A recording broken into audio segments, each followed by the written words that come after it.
good, YouTube, and welcome to Raise the Flags Football Talk.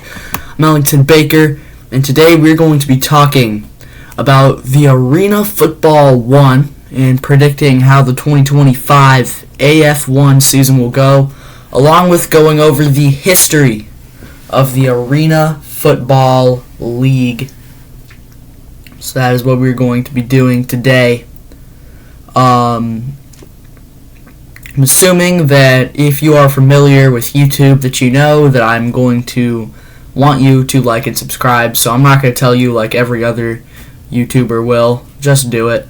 You don't need me telling you to know that that's what I want. So, anyways, let's jump right in to the history of the Arena Football League and really the history of arena football as a whole.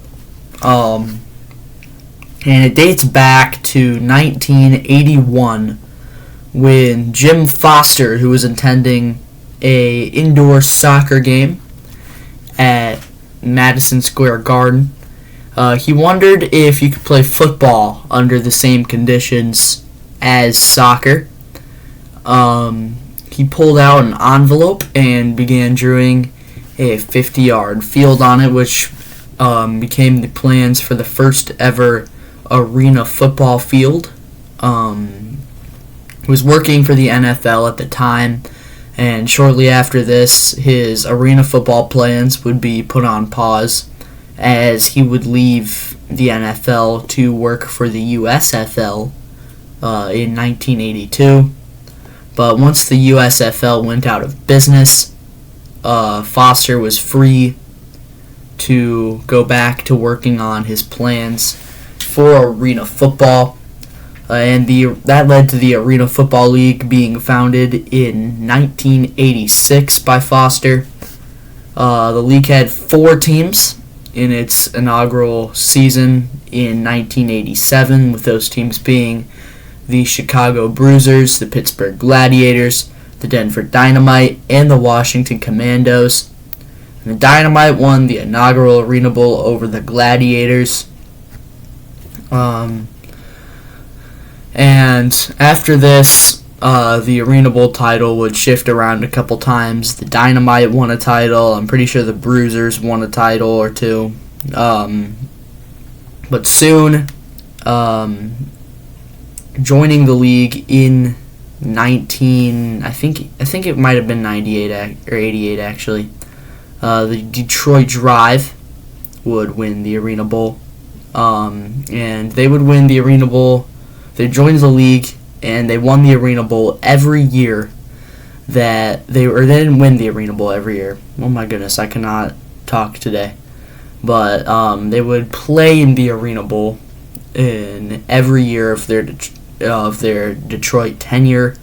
I believe winning 4 of them. And after this, they would move to Massachusetts and become the Marauders for their 7th season, before folding 1 year into playing in Massachusetts. Later dynasties of the league would be the Pittsburgh Gladiators, who relocated to Tampa Bay and became the Storm, and that is who they are famous for being to this day. They became the longest tenured AFL team, playing from its inception in 1987 all the way till 2016, which was their final season, I believe. And they became a huge dynasty in the Tampa Bay Storm, or in the Arena Football League, as did the Arizona Rattlers, who have the most championships in arena football history, and alongside the Iowa Barnstormers and Billings Outlaws, are one of the only 3 teams to win titles in both the AFL and the IFL. These 2 teams also had rivals. The Storm had the Orlando Predators, and the Rattlers had the San Jose SaberCats, and both of those teams were also very successful in arena football, with the Grand Rapids Rampage and Iowa Barnstormers also finding some decent success. The Barnstormers made history and became very popular after signing Kurt Warner. They signed Warner when nobody else would, giving him a chance to prove himself which I believe that he did pretty well, becoming very successful, leading the Barnstormers to multiple Arena Bowl appearances and an Arena Bowl title, along with losing in my opinion, the greatest Arena Bowl of all time against the Tampa Bay Storm,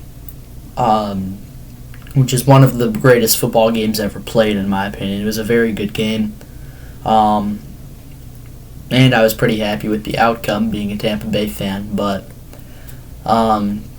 anyway, you probably know the next part. Warner, after playing for the Barnstormers, would leave the team to sign with the St. Louis Rams of the NFL in the 1990s, and would lead the Rams to a Super Bowl championship in 1999, winning the NFL MVP award twice, winning the Super Bowl MVP award once in 1999 when the Rams would win the Super Bowl, and played in 3 Super Bowls between the St. Louis Rams and the Arizona Cardinals. And Warner is very widely considered as the greatest arena football player of all time. He's basically the Tom Brady of arena football. After this, the league secured a TV deal with NBC, and this gave it a lot more exposure than their previous ESPN deal did, and NBC convinced the league to expand its schedule from the schedule that it was running on, which was a 14-game regular season schedule with 2 preseason games for each team, to just making those preseason games regular season games and going on a 16-game schedule starting in 2001. The league would eventually expand all the way up to 19 teams, which I believe is among the most of any indoor football league of all time. I'm not 100% sure, but that might be the most that any league has ever had. They also had multiple video games being made by EA Sports, as EA released EA Arena Football in 2006, and followed that up a year later in 2007 with Arena Football Road to Glory, which I do have. I've played it. It's obviously a pretty old game, and the gameplay would agree with me, but it's still pretty fun. The game would be canceled in 2008 when EA would stop making arena football video games, and the league would actually have to cancel its season in 2009, going bankrupt. However, the AFL's minor league, sort of, Arena Football 2, which was founded in 1999 and began play in 2000 as a response to several smaller market arena football leagues popping up. And the AF2 did play in 2009, becoming the top level of arena football to play in 2009, or I guess competing for the top level, because the IFL would step in to take the void that the AFL left. And so the IFL and AF2 competed to become the top arena football league in 2009. However, the defunct AFL and the running AF2 would merge in 2010 to form a second version of the Arena Football League, which would play its first season in 2010, featuring teams from both of the previous leagues. And the AFL would once again distance itself from the IFL as the best league in arena football. 2011 would see the league expand to an 18-game schedule, and the very wildly famous rock band Kiss would even purchase an expansion team that would play in Los Angeles and obviously be called the Los Angeles Kiss, which in my opinion became the weirdest team in professional football history. And the league ran pretty smoothly from 2010 to 2015. However, in 2016, the league had to reshorten its schedule as more and more teams were leaving the league. One of their most popular teams, the Las Vegas Gladiators, would have to relocate to Cleveland as the league would try to become more Eastern-based. And after the 2016 season, the Arizona Rattlers and Tampa Bay Storm would both leave the league, with the Rattlers joining the Indoor Football League and the Storm going out of business after almost 40 years. I believe 30 years is the word I was looking for, but oh well. And after this, the league would become entirely Northeastern based, pretty much for the last 3 seasons of its existence. And the league would have to reshorten its schedule back down as more and more teams left. And by 2018, the league was back down to 4 teams: the Albany Empire, Philadelphia Soul, Washington Valor, and Baltimore Brigade. This was equivalent to the number of teams that had played in the league in its inaugural season in 1987. And after the season, 2 more teams were added to the league: the Columbus Destroyers and the Atlantic City Blackjacks.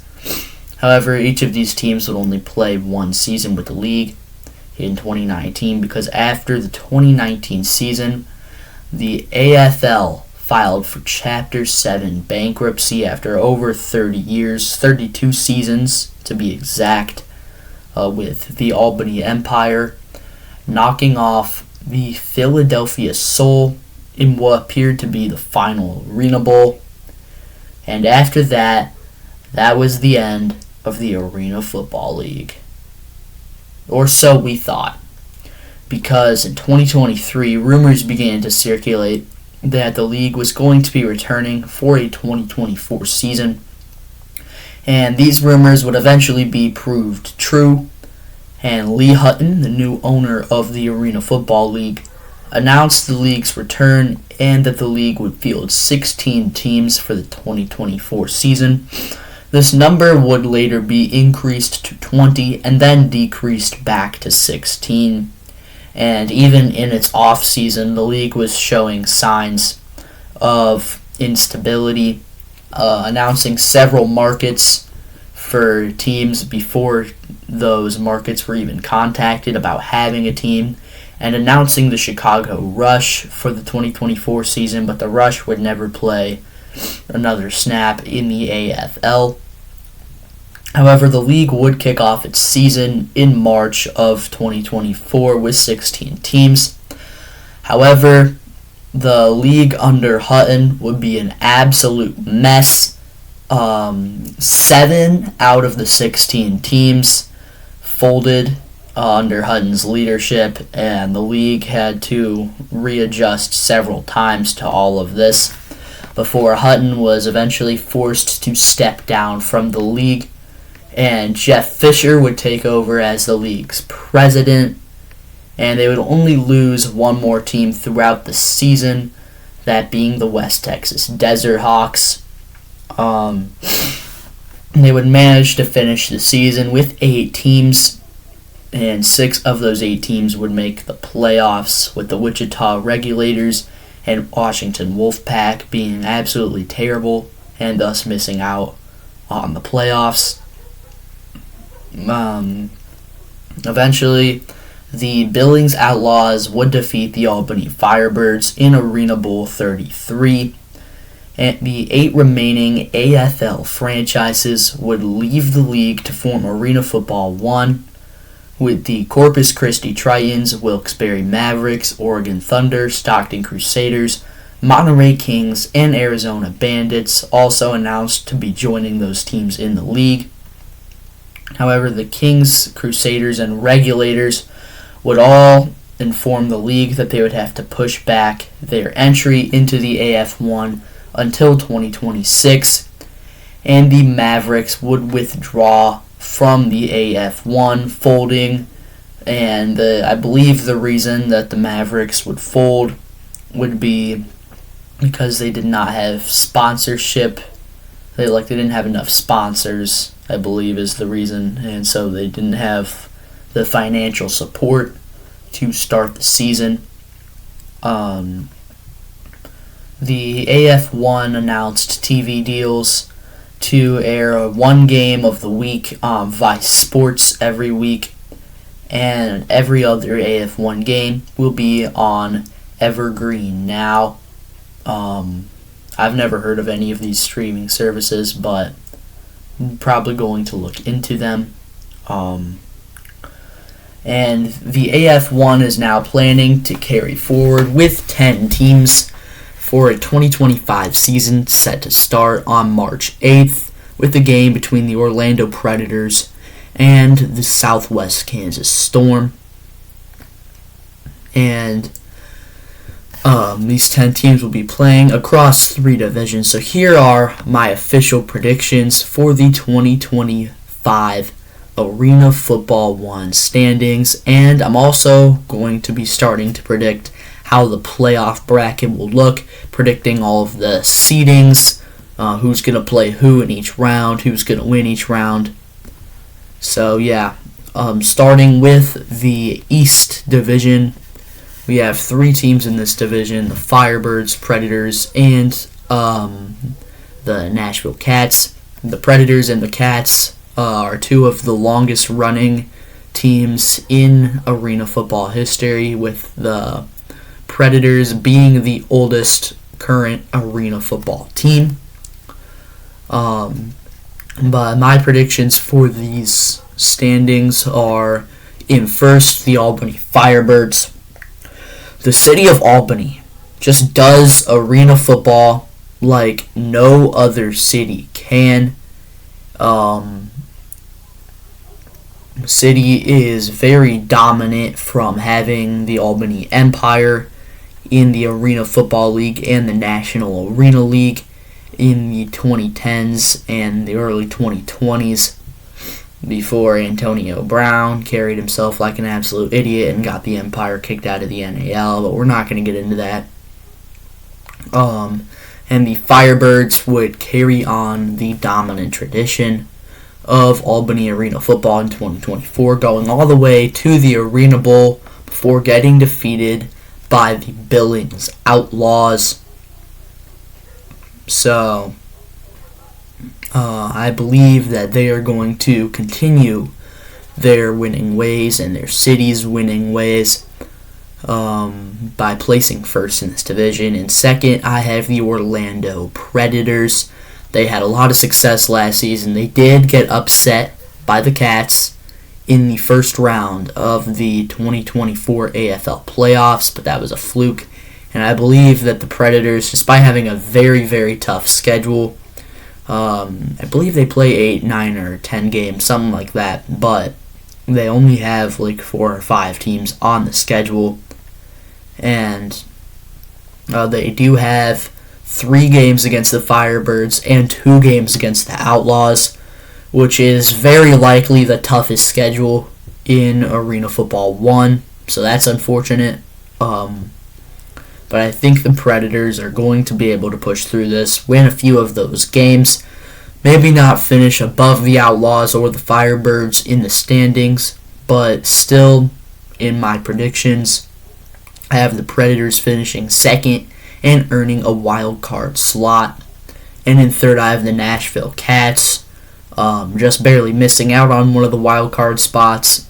So that's going to round out my East Division, which in my opinion is by far, head and shoulders, the most competitive division, not only in the AF1, but probably in all of arena football. And I cannot wait to see who comes out on top of this division, but whoever wins this division is going to be one of my odds-on favorites to win the AF1 title this year, because, I mean, it's going to take a lot to win this division with 3 of the most successful teams in arena football right now, 3 of the best teams in arena football right now, all in the same division. But moving on to the Central Division, we have in third the Corpus Christi Tritons, and the only reason I have them in third is because their level of play compared to the other 2 teams in this division last season, a lot lower. The Tritons were in the American Indoor Football last year, and were originally set to join the National Arena League as part of the NAL AIF merger. However, they were booted from the NAL due to not paying league fees and would instead join Arena Football 1. But I think, they did make the AIF championship game last year, but I don't think they're going to be able to improve enough in just one off season from playing at an AIF level to playing at an AFL AF1 level.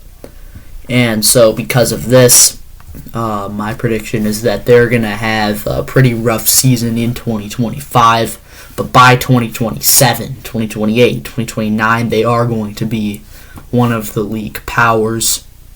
Moving on in second, we have the Southwest Kansas Storm.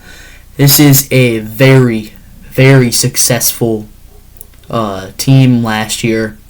The Storm made the playoffs, got the 5th seed, almost knocked off the Liberty in the first round, only losing by a touchdown. And I expect a pretty similar result from the Storm this year. I expect a little success, but I don't expect them to be able to surpass Salina, just with how good Salina has been in Champions Indoor Football over the past few years, and then in the AFL last year, making it to the semifinals as the 3 seed, being super, super close to playing in the Arena Bowl. So, I do believe that we are going to be seeing the Southwest Kansas Storm getting a wild card spot and finishing second in the Central Division. And in first, I obviously have the Salina Liberty. Very good football team. I have very high expectations of the Liberty this year. They do also play the Predators once in the regular season, and so do the Storm. Yeah, the Predators' schedule is so hard. Oh my goodness. But I think the Liberty are going to be force to be reckoned with this year and for years to come in the AF1. And I was honestly surprised at how much support both the Liberty and the Storm have gathered up, because you would think in a state like Kansas, Wichita would be the most supported team, but the Regulators had 7 fans in the stands for most of their games. And the Liberty and the Storm are 2 of the most supported teams in arena football, so I think that's pretty cool. But yeah, I have high expectations for the Liberty to win the Central Division. I don't think they'll get a first round bye, but as you're going to see, I have high expectations of them making a pretty deep playoff push. And then moving on to the Western Division. This is the only division that has 4 teams. All divisions were originally planned to have 4 teams, with the Regulators planned to play in the Central and the Mavericks planned to play in the East. However, both of these teams will drop out of the league for the 2025 season. The Regulators are planning to rejoin the league in 2026. The Mavericks are not, and folded before even playing a game. But my prediction for the Western Division standings: in 4th we have the Arizona Bandits, in 3rd we have the Oregon Thunder. And just being honest, I know next to nothing about how either of these teams are actually going to be. They are both expansion teams. I believe the Oregon Thunder technically have franchise roots back to the American West Football Conference in 2021. But that was 4 years ago, and any success that they had in that league is long gone.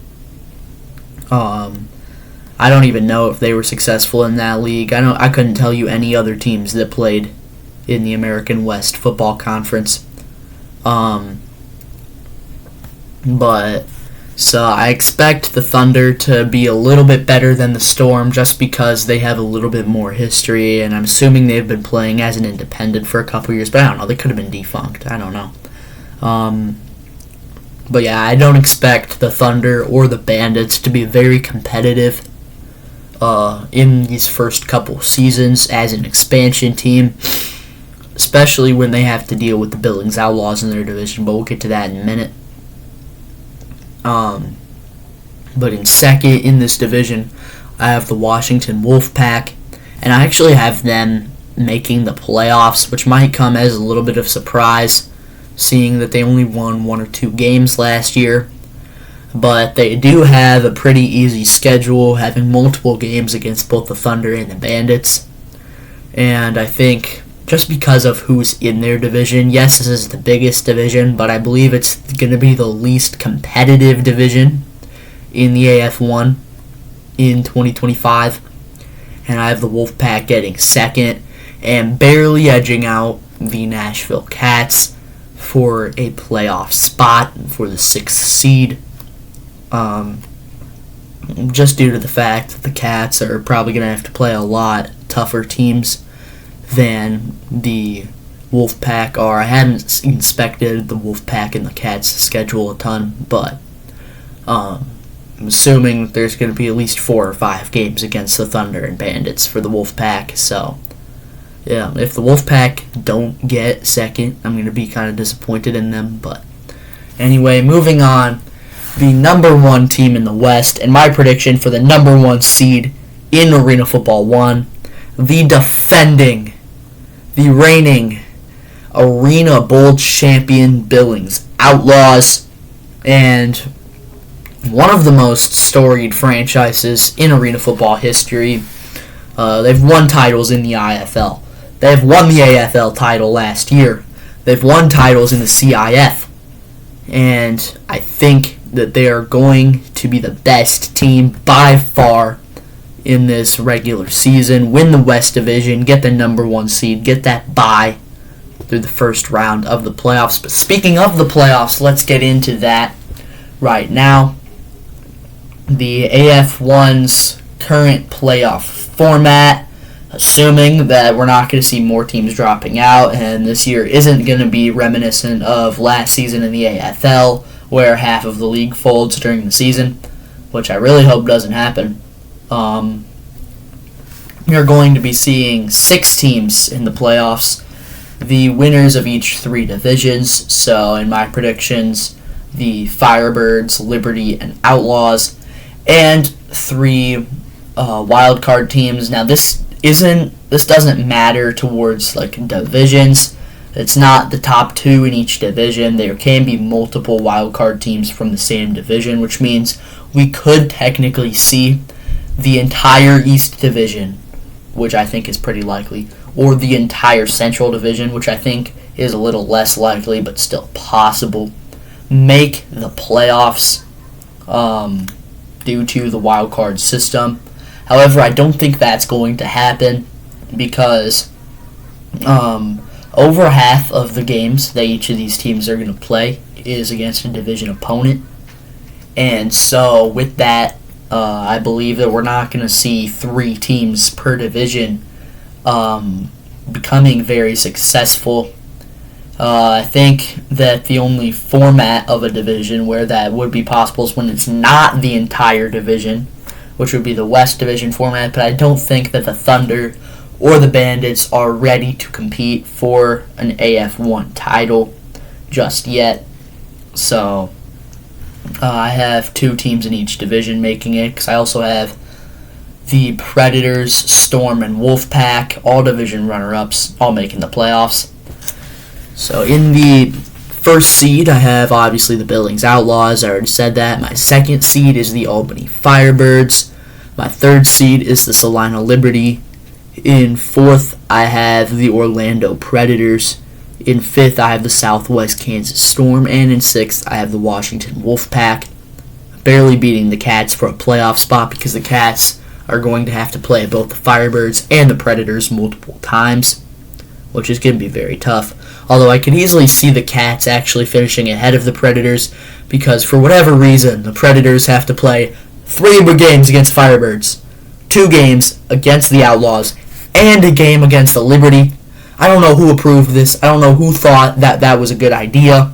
But as an Orlando native, I am not happy about it, because that means that we are going to be playing 6 total games against division champions. But I'm going to try to refer to the Predators a lot less as we, in an attempt to stay more unbiased. But I am a little mad looking at the Orlando Predators schedule, because, I mean, the Predators could very easily lose 6 games this season. Or they could very easily be a monster and just dominate all of these good teams, but I don't think that's going to happen. I do think they're still going to make the playoffs, so I do think that they're going to beat the Firebirds at least once. I do think that they're going to beat the Outlaws at least once. I think that game against the Liberty is going to be a very, very good game. I can't wait for that game.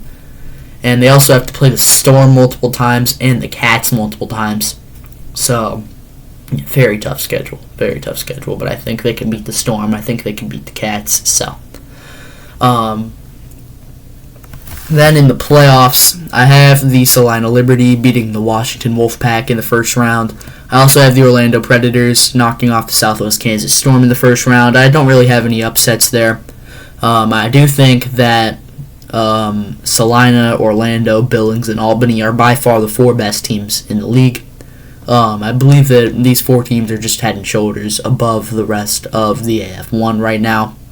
And so I have those teams making the semifinals. I have the Billings Outlaws knocking off the Orlando Predators at home. And I have the Salina Liberty going into Albany, upsetting the Firebirds, and making it to the AF1 Championship. Hopefully, it's going to be the Arena Bowl. Please bring back the Arena Bowl. I know they're trying to shed the past history of the AF1 or of the AFL from last year, but this is still basically the AFL. 7 of the teams in this league played in the AFL just last year. Please bring back the Arena Bowl and keep at least a little bit of history in this league. So yeah, I hope the championship game is called Arena Bowl 34. If it's not, that's fine. I'll probably crash out, but it's fine. But my prediction for that game is the Salina Liberty shocking the world and defeating the reigning, defending Arena Bowl champion Billings Outlaws in what's hopefully Arena Bowl 34 to win their first AF1 championship, and what would technically be the first AF1 championship, even though this is basically the Arena Football League. So yeah, that does it for my predictions for the Arena Football 1 2025 season. Thank you for watching. I hope you enjoyed, and remember to raise the flags. Goodbye.